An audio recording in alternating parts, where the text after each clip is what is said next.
Investigation અલગ થયેલું છે. પછી ત્રીજો મુદ્દો છે સાહેબ, આવડી મોટી સભાનું આયોજન કરેલ છે તો આયોજન નાણાં ક્યાંથી આવ્યા એ બી સાહેબ એમને નિવેદન લેવાઈ ગયા છે.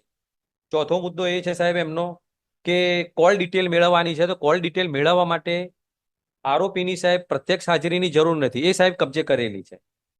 બીજું કે સાહેબ એમને કીધું કે હા છે જ ને સાહેબ કોલ ડિટેલ જુનાગઢ વાળાને નંબર લઈ લીધો, નંબર છે હાથે. અહીંયા આયા પછી એ આખો મોબાઈલ થયો મારો. એક મિનિટ નહીં સર, આજે સવારે જ એમના અહીં પહોંચ્યા છે સર 5 વાગે, તો એમનો એ નંબર મેળવી અને કોલ ડિટેલ કંપનીમાંથી મેળવવાની વાત. એટલે અહીંયાના ગુનાની વાત છે.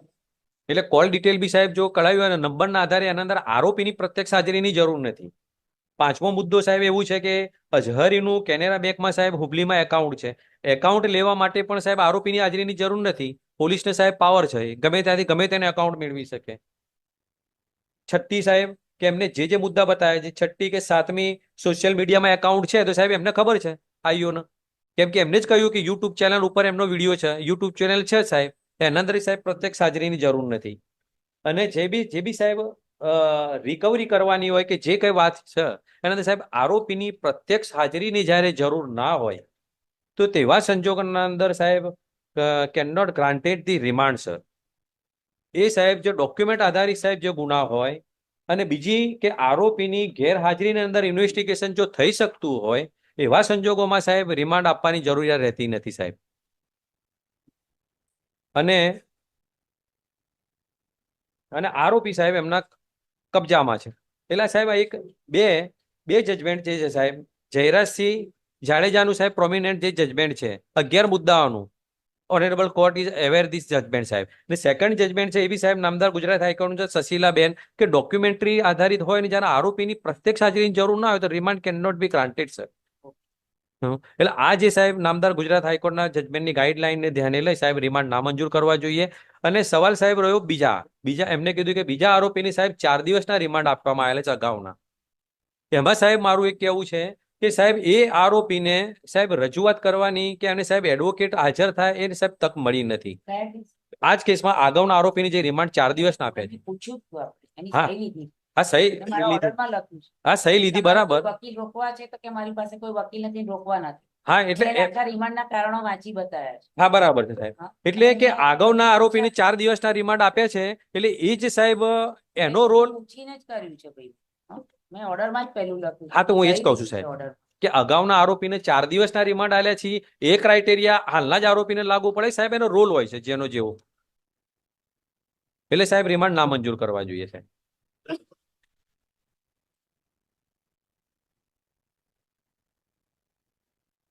ચાલો કઈ કહેવાનું છે રિપ્લાયમાં? ઘણું બધું કહેવાય ગયું, પૂછાઈ ગયું, ઘણું બધું કહેવાય ગયું, પૂછાઈ ગયું નામદાર કોર્ટ તરફથી. મારે અપાર્ટ ફ્રોમ ધ મેટર, ના સાહેબ પણ આપણે we should be conscious about the words. નવી પેઢી સાહેબ જઈ બી છે તરફ, જૂની પેઢીમાં ઠીક છે પણ નવી આપણે પેઢી અત્યારે બધા આવી રહી છે, એને આપણે કઈ કરવા માંગીએ છીએ. આપણે જ અહીંયા આમાં હેરાન થઈએ છીએ, આમાં તકલીફ થઈ છે. ઇન્ટેન્શન સાહેબ કોઈ નથી, એ પાછું છે સાહેબ ઇન્ટેન્શન કઈ કહેવાનું છે રિપ્લાયમાં? સંજોગોમાં સાહેબ રિમાન્ડ જરૂરી છે. પ્રત્યક્ષ એ હાજરી તો તમે કહી દીધું, હમણે કઈ દલીલ કરી એના અનુસંધાન. ત્રીજા સાહેબ મૌલાના ઉત્તર પ્રદેશથી છે, એમની પણ સાહેબ આ વિશેષ માહિતી અરજદાર હાજર કરેલ આરોપી પાસે સાહેબ મેળવવા માટે પૂછપરછ ઉત્તર પ્રદેશના અને શું રેલેવન્સી છે એ સાહેબ જોડે હતા સાહેબ ત્યાં અહીંયાના પ્રોગ્રામમાં? હા જોડે હતા તો તમે તો લખ્યું જ છે ને કે 4 મૌલવી આયા, તેમાંથી 3 મૌલવી વિરુદ્ધ કઈ ઓનલાઈન દેખાતું નથી, તો પછી હવે ઉત્તર પ્રદેશના જોડે શું તપાસ કરવાની છે તમારે?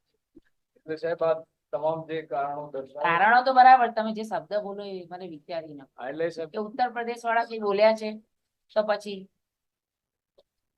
જે બોલ્યા છે એની વાત કરો ને. ફંડ ની વાત છે બરાબર છે, કોલ ડિટેલ ની વાત બરાબર છે, કે આ એકાઉન્ટમાં કોણ કોણ પૈસા આપે છે, ફંડમાં શું કેવી રીતે આવે છે, યુટ્યુબમાં કોઈ કોણ ચલાવે છે, વોટ ઇઝ ધ પર્પઝ, ક્યાંથી ચલાવે છે, આ પહેલા પણ કોઈ આવા ભડકાઉ ભાષણો છે કે કેમ, એ બધું ડેટા એનાલિસિસ કરવું પડે એને જોડે રાખી.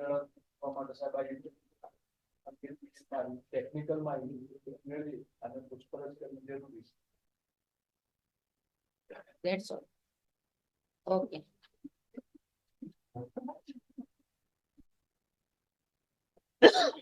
ચાલો બાકી બધા બહાર જાઓ, મારે અહીંયા ઓર્ડર લખાવો છે. 15 મિનિટમાં આવી જજો. હાલો. અવાજ કર્યા વગર જજો બહાર. તમારું નામ લખું સદન.